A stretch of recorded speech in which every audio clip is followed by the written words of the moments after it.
A nation had turned its back on God again.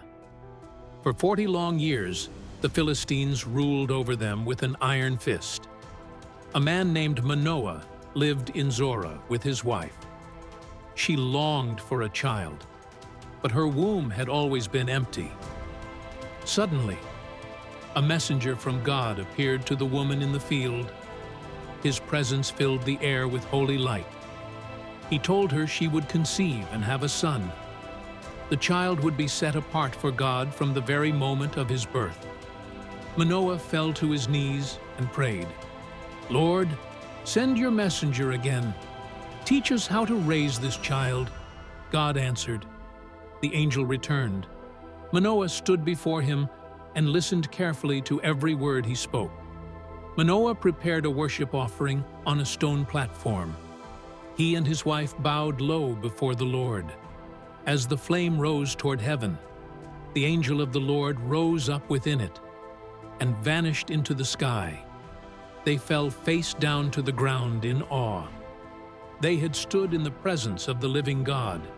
Samson grew strong, and the Spirit of the Lord moved powerfully upon him. He walked toward Timnah with purpose in every step.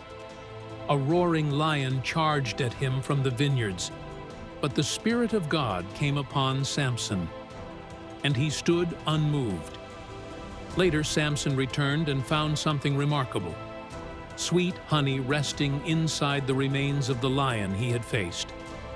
At the wedding feast, Samson posed a riddle to the 30 Philistine men, a challenge none of them could answer.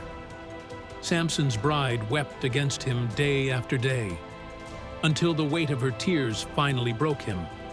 Samson's anger burned like fire. He had been betrayed, and the Philistines would feel the cost. With the jawbone of a donkey, Samson struck down 1,000 men. The Lord had given him a mighty victory. Samson cried out to the Lord in thirst and exhaustion, and God, in his mercy, caused a spring of fresh water to flow from the rock. Then Samson fell in love with a woman named Delilah. But behind her beautiful eyes, a dangerous plan was already forming. 3 times she pressed him. 3 times he deceived her. But her persistence wore him down like water on stone. His secret was gone. His strength had left him. Samson sat alone in darkness, broken by the very sin that had weakened him. The Philistine rulers gathered to celebrate. They believed their God had delivered their great enemy into their hands. Samson stood between the 2 great pillars. He bowed his head and called out to God one final time. God heard Samson's prayer.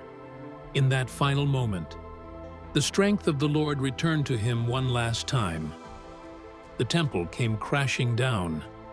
In his death, Samson defeated more enemies than he ever had in his life.